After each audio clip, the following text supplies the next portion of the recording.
Welcome back, dear folks, to another episode of Comedy, Luxembourg's finest metal podcast in English. Again, it's me, you know me. You don't know my guest, though. I'm very pleased to have her here. She's like my sister from another mister, if I can say. And she's my band member also, so to speak, if I'm not mistaken. Yes. Does it still exist? Is it still a thing? It is not existing. It is, let's say it has a special place in our Yes. heart. It still has. And yeah, by the way, we have a band. It has nothing to do with metal, but I think it's safe to say that our two worlds, musical worlds, collided in this band and in this genre that we played there. And it was quite a fun ride. And it is still, I mean, a quite fun ride, even now listening to the stuff we did. Not 20 years ago, but 2 years ago, to be fair. So yeah, why is Chia Chia here today? And that's her name, I forgot to mention. Yes, her name is Chia Chia, my name is Jill, and today we are going to speak about open-mindedness. Our open-mindedness towards music in general. Because again, we have both very different musical backgrounds.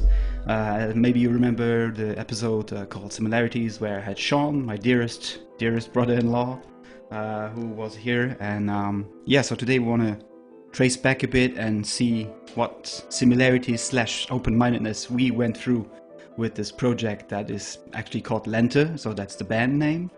And on the other hand, I mean, Chia Chia has discovered quite a lot of harder music because of me, and I discovered, let's say, more romantic and experimental side because of you. So I think that's quite a nice topic. That's why you're here. So Thank you for having me. you're most welcome. You're most welcome. In any case, I would just simply start the question: why music? Okay, That's a harsh one. Let's start easy. Yes. Why music? It's I mean, it's an interesting question. It has nothing to do with this at all. But like last year, I participated in a project which has nothing to do with music. It was like about second generation immigrants. Okay, In, that's a in totally different Luxembourg. topic, Yeah. but okay, yeah. Let's go. So I was asked to participate, and somehow for me it was like, you know, discovering my roots and everything, and obviously, like, you get asked the question, who are you, you know? And this is like, it's such a difficult question to answer somehow, Yeah, because you can't really answer yeah, it. I and mean, from it's- which perspective do you Yeah. mean? Like, do I define myself through my, you know, non-nationalities, or through my work, and then or whatever, you know? And I kind of, through these questions, I thought about piano, because piano has been something that, you know, I started playing seriously piano when I was 5 years old, and I never stopped since, you know. And I was Yeah. always surrounded by classical music, actually, because of my cousins and my brother playing. And I don't know, I guess I was lucky because I had potential and everything, and I'm so lucky to be able to do it, you know, as my full-time job. Yeah, I mean, And, that's I wouldn't say rare, but to achieve this is quite a thing already. Yeah, I I feel so grateful, like, for it. And to come back to, like, the question why music, and in connection with my immigration background, you know, I think maybe, you know, as a second generation immigrant, actually you don't really have a mother tongue anymore. You know, you speak your mother language. Yeah, I get what But- you mean. Yeah, But you don't, like, you know, it's the level of it is never like, you never feel super 100% at ease with it. And then in Luxembourg, we learn so many languages, and we Yep. kind of all speak them really well. But for me, you know, it is not the language of my culture. I know what you mean. I Yeah. mean, for me, I starting to see a similar path, let's say, for me, because of my wife and because of my in married folks. I am losing quite a lot of language, to be fair. My own language, which is Luxembourgish, and yeah, we speak Luxembourgish also, but again, I mean, we are here today in English, so Yes. it shows again, and already that it is not always easy to communicate at ease, let's say. And I'm guessing where you're going, and hopefully I'm right. I think where you're going is with music is easier to communicate, or at least it's more honest in communication, and Yes. what you like to listen to or what you like to share, Express also. express. Yeah, I think it's really freeing to not have like grammar or Yep. like orthography or stuff like that, because like I think that's something that, well, I guess many people use that kind of things to decide whether you're educated or not. And I Yeah. always felt that pressure that, I need to communicate well in order for people to take me more seriously because of my skin color. Mhm. I always had this pressure growing up. Like, Yeah, I get what you mean. Yeah. I mean, it's not that I have had like crazy racial abuses or stuff like that. Of course, I had those encounters, but it's nothing compared to black people in America. yeah. So Yeah. But maybe in that sense, it is not a coincidence that music has been there always. Let's say music is, or has been, and always is your language. Yeah. So, and no, we are not a psychological podcast, but I find it quite interesting also because I mean the main reason why we started this podcast, yes, was mainly to focus on something different that is not only, yes, music can be cultural as well. Let's not be mistaken with that. But for example, this metal genre that we like to speak about is also like frowned on. It's not like the best. Yeah, it doesn't have the best history out of many reasons, but there can be beauty in such harshness, and I think it's quite similar to the way you explained it now with your background. And I mean, again, my wife is mostly the same background, and she's always more at ease, listening to music or having music, basically. I think having music in your life is a must. If you cannot appreciate music, there's something wrong, seriously wrong with you, in my opinion. Yeah. And I'm sure you agree with that. So it's so interesting you mentioned this like cliche with metal music that I mean, it's not only cliche. I think it is really still like remains part of the identity of the genre. Yeah, because I come from like the classical music background, exactly, right? yeah.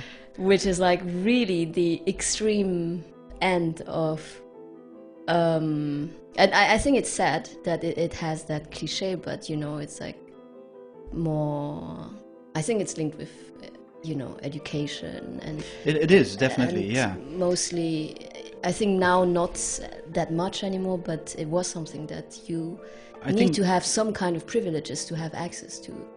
It is sadly true. Yeah. Back in the days, definitely, I agree with you.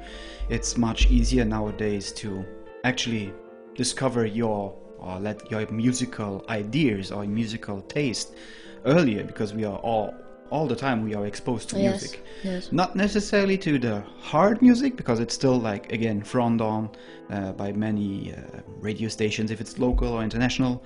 Anyway, the thing is, I see myself, and you maybe remember it also, back in the days when we first met. That was quite funny because, again, I know you because of my wife, and I remember it was at one of Sean's infamous parties where there was a song list, a playlist was conceived by several people who were there, and I got asked to put a song on, or at least a few. And guess what? Nobody really enjoyed my songs, which is, again, I get it. It's. But it's so interesting. Like, I mean, that was what, 15, 17 years ago. A long time like ago, that. Yeah. And I guess you need. in a way, it's like classical music, right? You need some kind of guidance to get into that world and Yeah. to learn to enjoy I'm, it. I'm convinced, for me personally now, if my dad would not have listened to this earlier 70s psychedelic rock with all this hippie movement and stuff, and he played the guitar, since I know.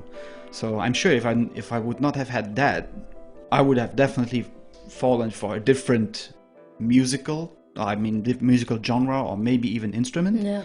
Because and that opened definitely a few doors. Yeah. I, on a personal level, and again, we also talked about this in several other episodes, there are these, so to speak, elitists who like to stay like we stay in our genre, we don't care about anything else. I'm sure there are people like that in the classical realm as well.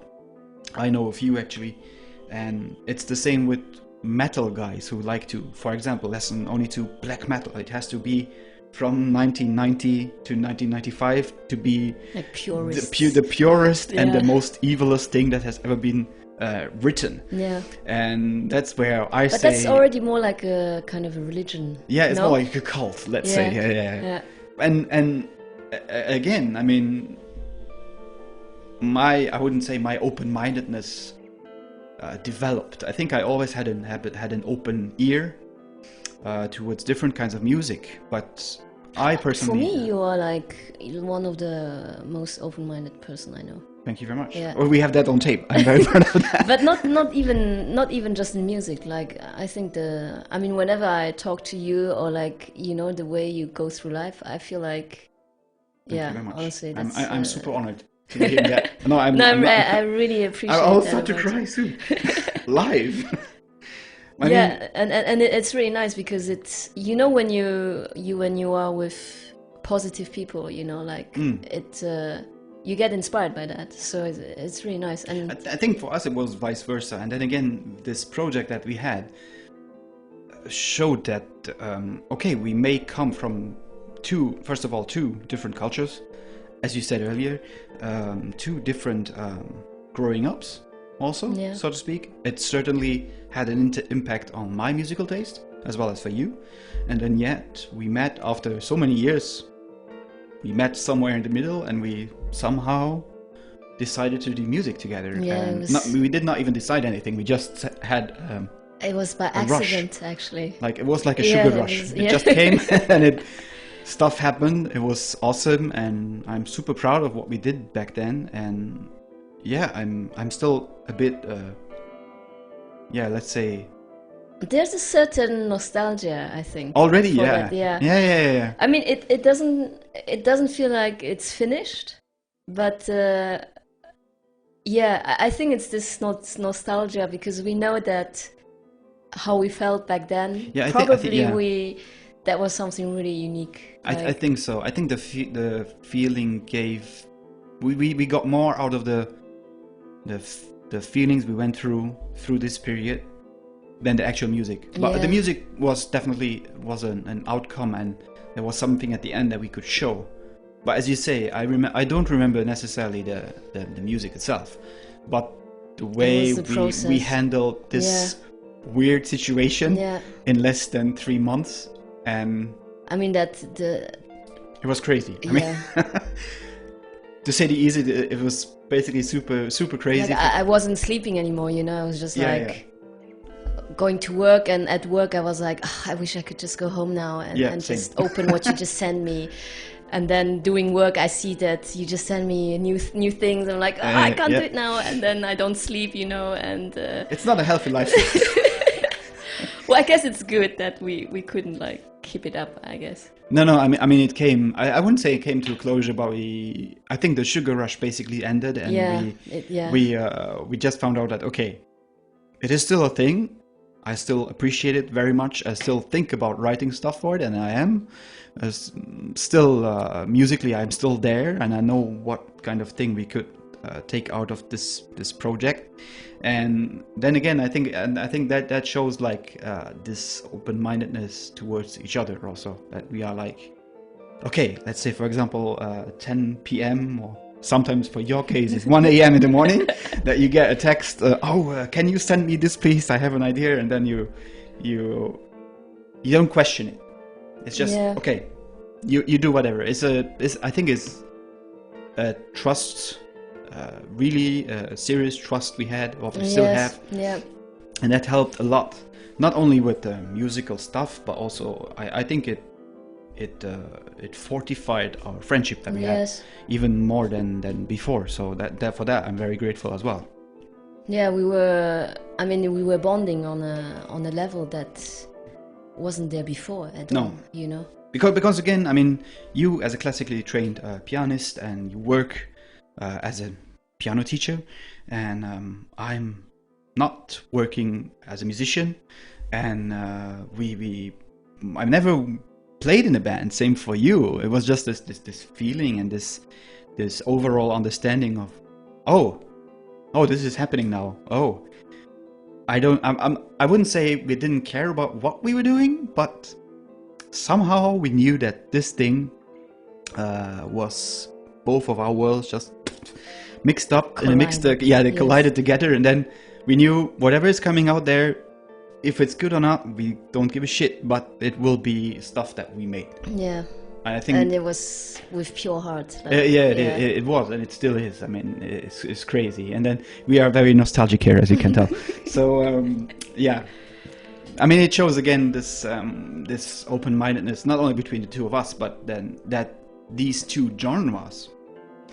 Yeah, I mean, for me, it was like completely new. Like, I mean, I have collaborated with many musicians before, but obviously it was always in the classical realm, you know. Yeah. And so for me, like, it was, I don't know, I always had this dream I want to play in a band, and I think probably it was this need for me to get out of the walls, probably that I built myself, but that also, you know, built through this classical music community. You know, I wanted to get out of these walls and these conventions and everything, you know, and then through you, not only was that an opportunity that, like a door that I never knew could open, you know, but also, you know, it's like funny that you say, like, 17 years ago on Sean's party, you know, like, for us it was noise, I guess. Yeah. But then suddenly, through making music with you, and, you know, you were sharing your playlists, and you know, it was education. And it is, you know, educational even now. Yeah. Like opening your mind just like that. It's actually not. It's not easy. It's not easy. It's a very personal thing. Yeah, and I don't think listening. I mean, I don't know what is real metal music and or what is heavy or whatever, but, you know, like, honestly, now I'm super open to it. And I mean, I wouldn't say I followed you, but where we keep in touch still, and we see how our musical taste has developed even before that. For me, it was basically Sean who opened up this classical, because yes, again, I grew up in a totally different field, and classical music was not noise, but I didn't get it. I just did not get it, because it was too I wouldn't say too clean, but just too hollow at first. Yeah. If you don't know what you're listening to, definitely it either touches you very emotionally or it doesn't, if you're not ready. So, and for me, definitely I was not ready. And then when Sean came along with his few songs that he showed me, and one of these songs I really it's not one of the greatest classical pieces ever written, but Pagode by Debussy was that one piece that I got lost. I really got lost in that piece. Yeah. And that's also where I discovered, why is this music so similar to the video games, for example, that I'm playing? Yes. So, but if you think about it, if there was no classical music, there wouldn't be heavy metal music. Yeah, that's definitely true. I mean, the classical music is it's like the birth. foundation. Yeah, it's the birth of all music. Western music. So yes, I totally agree. And now being in a position where, first of all, we all have YouTube, we all have Spotify, so we can actually search whenever we want what we want. I think it's super convenient to, even though it's not easy, to open up your mind and try to, oh, let me just try out this band, because apparently some people who follow them, they also like the stuff I like to listen to, and I find that very interesting. For that only reason, that's why I invited you last year to this concert of this Belgian post-rock shoegaze band. I think we both have a place for shoegaze in our heart, at least me, definitely.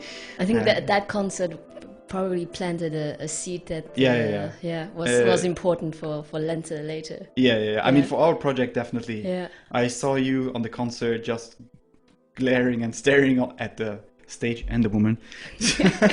So and I not just gonna deny that. I mean, I was looking, so it's all good. Even my wife was looking. No touching, just no looking. Touch. I remember you coming out of the concert and you just said, I need to play bass guitar, even though I have probably never seen a bass guitar until 5 minutes ago, and I've never played another instrument than the piano, or at least tried another instrument. And I found that so, first of all, challenging and like, oh, okay. And then a few months later, you gave me a bass guitar. Yeah. because I bought a bass guitar, not only because of that concert, but we had this thing where you were texting me, so should we buy a bass guitar together and stuff?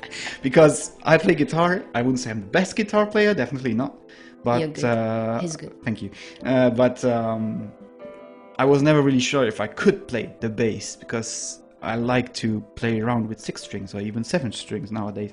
So anyway, I bought the bass guitar and I just thought, yes, it's nice, but it doesn't fulfill me. It's not not the same. It's not the same. And that's why also, I will just open a few brackets here.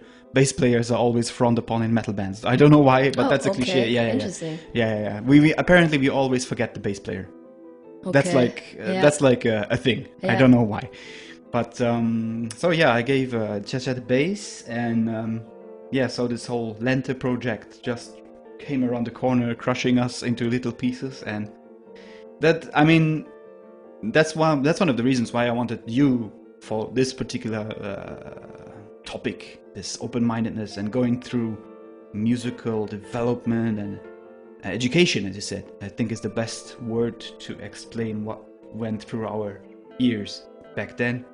And also, again, showing that these two musical worlds that are actually, I mean, you said it, metal wouldn't be here without classical music. So for others as well.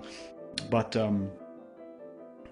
I lost track. I am super inspired by what you're saying. I don't know where we're going, but I lost track. Never mind, it's fine.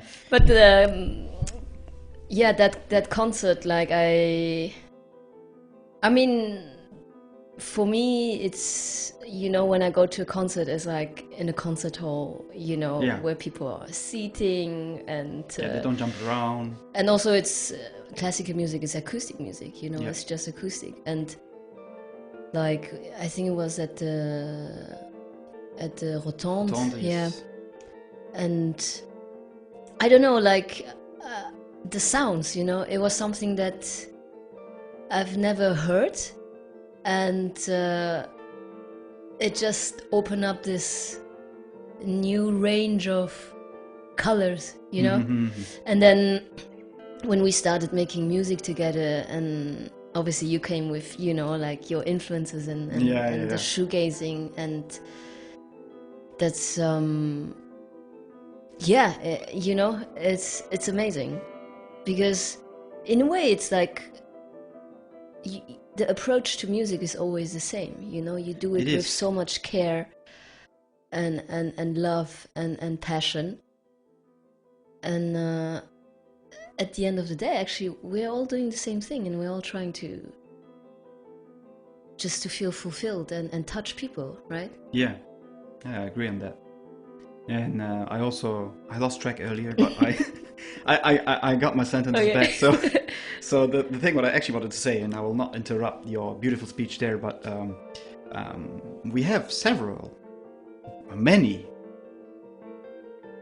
I can't even tell how many.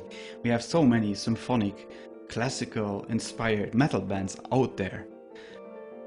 That shows that these two genres, even if they are completely opposite and can work together, and if you like it or not, that's already a different cause. But I mean, for us, we as Lente, as a band, we never played this classical metal music, but we somehow found a way to I left out a bit of distortion there, you left out a bit of your virtuoso piano stuff there, and we just simplified things, because again, that's our first record, was called Simplicity, and I think it stands strong as a foundation for, okay, this I would never have if somebody else would listen to it, people that we don't know, and several people have actually, they would not be thinking that, okay, these two, because we did not know what we are doing, we still did it. And it sounds so reminiscent of many other stuff that I listened to, and you, even though we did not try to copycat anyone. We are simply good, I think. But it's so difficult to escape your influences, right? Like, yes, I feel like when I'm improvising, you know, or when we were like also writing new Lente music, somehow there's like a comfort zone of, I don't know, a few notes, or like your chords, or like just the techniques you always come back to. Yep. And it's like a writer's blockade. It can be. And then everything just ends up sounding the same. I mean, still nice, but I don't know. It's that's what's called writer's interesting. Dilemma. I go through it now, even because I still keep going back to it with many riffs that we worked out together for these two records. And yes, we did 2 records. Just saying. Follow us on Spotify and Instagram and social media. So I think it just shows again that we like to, as you said, come back to our comfort zone. Not necessarily comfort zone in terms of, oh, this is the music I used to listen to over 20 years, but this is something I feel comfortable with, even though it's a few notes or a song passage or lyrics or whatever. And I think, and at first I personally thought, no, I have to get out of this bubble. I need to get out to move on. And I think that was a mistake, because that's one of the reasons why this sugar rush, kind of, it really cut off at one part. Because I think you should like accept it and just embrace it. And embrace it and stay in this bubble, even though if sometimes it lasts years, who knows? And because at the end of the day, it's part of you. Yeah, I agree totally. Yeah, that's true. Excuse me. So I think we've been at it for quite a long time. That just completely opened my mind, actually, what you just said. Is it? Yeah. I mean, I've been struggling with this I wouldn't say writing process, because yes, we put Lente on hold because it was a good point in time to, without getting into too personal things. And I mean, I think, but maybe it's also because of my background, you know, like when you were kind of a professionally trained musician, or when you've been to, you know, that kind of training at the institution and stuff, it's, in a way, it's difficult to not be always ambitious, you know? Yeah. And I think for my part, that's what I did with Lente, like second album. I think like it, in a way, maybe it became too personal, you know, and we had different expectations, kind of, you know, like, because at some point I was imagining myself like, okay, we need to be able to play live, we need to be able to go on that stage, but that's already so far away from what we were doing initially. We were just being vulnerable. Yes, I agree. Yeah. And making music together, you know? Yeah. And So I'm sorry for that part. I mean, don't be, because I think it helped. In any case, it helped both of us heal, so to say, and draw inspiration out of this mistake we made. This became very personal. I don't know. I don't know what's going on. In any case, I mean, we don't care. I will release it anyway. So I think it helped. It helped the process of accepting what we did wrong, and also the phase we were going through, because that was, for you, neither for me, it was quite an easy phase. A lot of things happened. Yeah. We are not talking about that here, but yeah. But the crazy thing is also, like, I mean, through this process, I realized that only afterwards, but it triggered many personal stuff for me, actually. Yeah. And which is good, you know, because if you don't have these triggers, you can't deal with these things. Yeah, you can't go forward. Yeah. But so it became way more personal at some point than expected, you know. And yeah, that's just what I want to do. I mean, it's good. It's good. It shows that. And I think maybe for you it was also, maybe you were also like, I don't know, I had the feeling.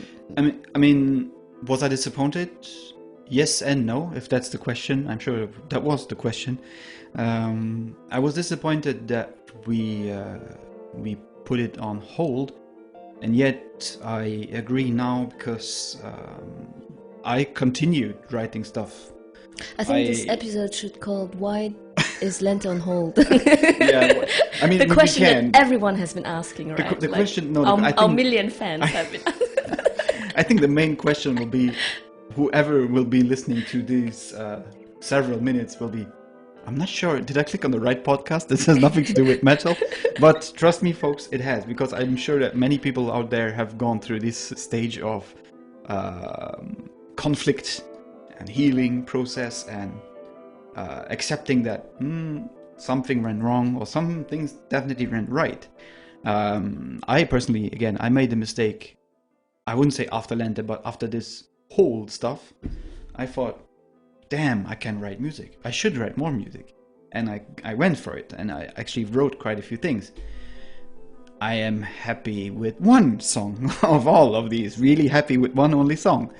All the other ones are just like the forced process of, I need to get out of this comfort zone. I need to continue. I fear this writer's blockade. I see it coming, and I know it's there somewhere in your back. It's just waiting for you to, oh, you're sleepy, boom, you know. Okay. And for me, that was one of the reasons why I kept going, and only later, really, I can't really tell you when it was, but at one point I started listening to the first record, the infamous first Simplicity record. I mean, it's called Simplicity, our record, our first EP. And I was like, why didn't we stick with that rhythm? Why did we want to force ourselves writing more complex things, if that's the thing we were surely going through? Because I think our first record is more personal than the second one ever can be. It's it's strange. It's weird, right? It is strange, yeah, because I mean, maybe it's just a natural process. Like, I'm sure when we do our third thing together, you heard it here. You know, like often when you compose stuff or when you design something, right? Like the first phase is like, okay, you just get all the ideas out, you know, and then it just becomes more and more complicated, and then the last part is actually about simplifying things, right? Yeah. So I think we went through the first two phases, and the we never reached this. Let's say we never reached the comfort zone. We were gathering things, creating our comfort zone, but we never went in. Yeah. We swirled around, and then we decided to jump. I feel like even though we are not actively now making music together or writing stuff, but I still feel, and I think that's the nice thing about music, you know, music is in your head all the time. Yeah. And, you know, it's always present in my mind, like, and I think that, you know, even though you don't have to write everything down, but I think when you have the moment, you know, again, like when we're at the right moment, the right place, you know. Yeah. And then and it just comes out naturally, you know. You can't force these things, and especially it's such a personal process that we have. So, and I think that was definitely one of my biggest mistakes. Was I tried to force my pace of. Again, I've been playing guitar since 15 years old, and now at the age of 36 last year, I discovered, I can write music. Yeah. I used to cover stuff at home. I used to play the songs I liked of several metal bands, and I still do, because that's the thing that keeps me going and also gets me inspired. But these few months of intense Lente and these 2 records, they opened up way more than all the years before musically did, and that's, I think that's. But it's life changing, no? Yeah, because definitely. You know, you are, you became a creator, you know, and I think it must also change your whole feeling of how you feel in your life, no? In a way, certain things definitely. Certain things, certain ways I try to not only communicate, but also it's really difficult, but I know that several things changed, or to the gooder or better or worse, I don't know, but several things definitely changed and had an impact on my personal life as well. Yeah. Even though it's only music, but I think that's the beauty of music in general, and I think that's when we come back to our actual first question. So you had quite a taste of what is music to us, and to you and to me and to all our surroundings. I think music is what gives our life color, as you said it earlier. It is the thing that shows us, gives us the the way of continuing. Yeah. Without music, I think I couldn't. I would prefer to, honestly, to be blind than to lose my hearing ability. To be fair, I thought about this long time. Yes, it's an interesting question. I mean, obviously you don't want to have to choose. Yeah. But I always feel like I don't know, cut off a limb, I don't care, but I don't want to lose my hearing ability. That's something I'm actually scared of. The older I get. Yeah. Damn, what if I get like this, if I don't hear anything anymore. If I hear my music and I'm like, this sounds different now. Why does it?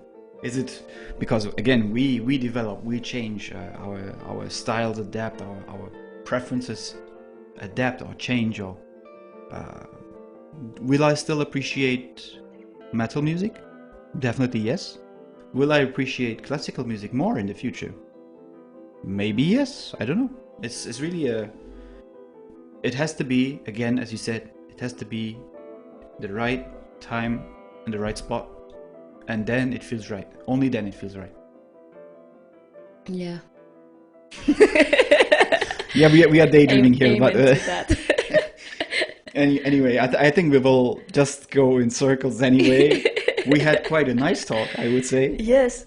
And it opened up quite a few drawers again of our previous and future things that will maybe come.